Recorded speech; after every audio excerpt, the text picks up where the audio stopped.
Bonjour, bienvenue chez Chris Natural Ways Accompagnement. Je suis Christophe, psycho-énergéticien et médium. Il y a maintenant 3 ans et demi, j'ai vécu vraiment les pires mois de mon existence. Et quand je vous dis les pires mois, c'est les pires mois. Dans une autre vie professionnelle, j'ai été directeur de magasin et directeur régional pour différentes enseignes. Dans mon dernier poste, je gérais pas loin d'une 30aine de personnes avec un gros chiffre d'affaires, l'un des plus gros magasins de la société pour laquelle je travaillais. Autant vous dire que beaucoup de stress, mais un énorme challenge pour moi. J'adorais ce que je faisais, je m'investissais comme d'habitude beaucoup plus que d'ordinaire. Pour moi, ma vie professionnelle était super importante jusqu'à présent. Peut-être même beaucoup plus importante que ma propre vie personnelle. Et je m'investissais sans réfléchir, sans prendre soin de moi, en donnant tout ce que je pouvais, en donnant toute l'énergie que j'avais. Et ça faisait de nombreuses années que je faisais ça et tout allait bien pour moi. J'étais heureux, je le pensais tout au moins. Je m'éclatais.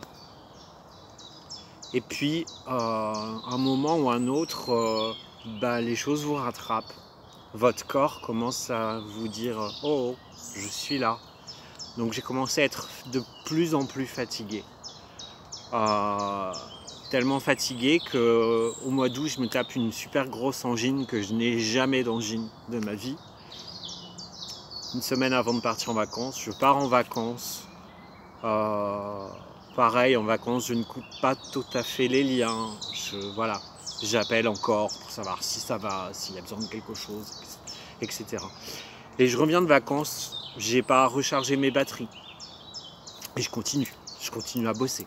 Et on m'en demande encore en plus, de plus en plus. Apparaît une nouvelle chef dans une nouvelle hiérarchie, une nouvelle chef qui me prend sous sa coupe et qui ne me facilite pas la tâche. Et je continue à travailler et je continue à donner. Sauf que mon corps ne suit plus. Donc c'est mal de dos, grosse fatigue.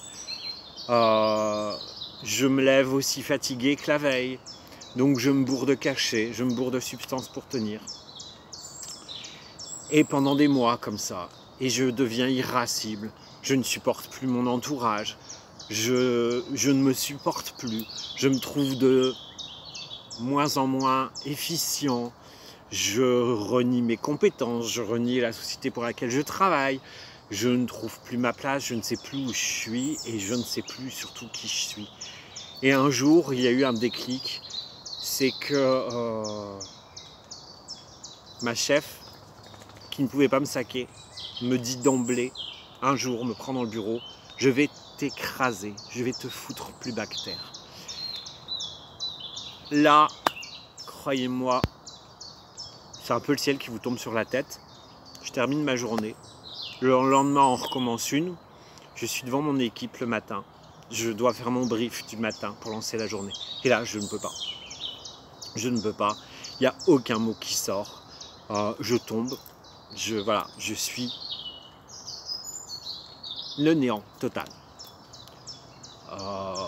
Rendez-vous chez le médecin 2 jours, monsieur, je vous arrête tout de suite. Vous êtes en burn-out. Stop. Le burn-out, oui. Burn, qui veut dire brûler, je peux vous dire que votre cerveau, à ce moment-là, il est tout à fait brûlé. Vous ne réagissez plus, vous ne savez plus comment réagir, tout vous devient insurmontable. Le moindre coup de fil qu'on vous passe, c'est la catastrophe. Vous partez dans des délires de crise, de panique, de grosses crises de panique. Vous ne pouvez plus sortir, vous avez l'impression d'avoir une étiquette sur la tête, là, brûlée. Même aller faire les courses, j'en rigole maintenant, mais je me souviens d'une fois où j'avais fait mes courses et j'attendais en caisse, et là, grosse crise de panique. Une telle crise de panique que j'ai laissé mon caddie, je me suis sauvé en courant. Tout est lourd, insurmontable, le quotidien, vous êtes crevé de chez crevé. Ça, le moindre pas vous demande de faire énormément de sacrifices, énormément d'aller chercher énormément d'énergie à ça. Et j'en rigole maintenant parce que tous les médecins que j'ai vus arriver au 5e médecin qui est la médecine du travail, il me dit: monsieur, maintenant c'est stop, vous allez prendre du temps pour vous, vous allez vous occuper de vous. Je l'ai regardé, j'ai dit: mais c'est quoi m'occuper de moi? Vous me faites chier. Mais clairement, je dis: vous me faites tous chier. Vous me dites m'occuper de moi. Je ne sais pas m'occuper de moi. Je ne sais pas. Je ne m'occupe pas de moi. Et c'est ça le drame. C'est ça le drame. Et puis, vous avancez. C'est pas possible, il faut que je retravaille. Mais non, vous ne pouvez pas retravailler. Vous n'êtes pas capable. Et vient une culpabilité en vous. Parce que vous êtes en arrêt, parce que vous n'avez pas l'habitude, parce que vous vous dites que votre entourage va vous traiter de feignant. Mais pourtant, vous n'êtes même pas capable de mettre un pas devant l'autre chaque jour. Alors, il faut de la patience, ça il faut le comprendre. Il faut du soutien, il faut aller chercher des forces ailleurs. Il faut aller chercher au plus profond de vous la personne que vous êtes vraiment avant le cataclysme. J'ai eu la chance sur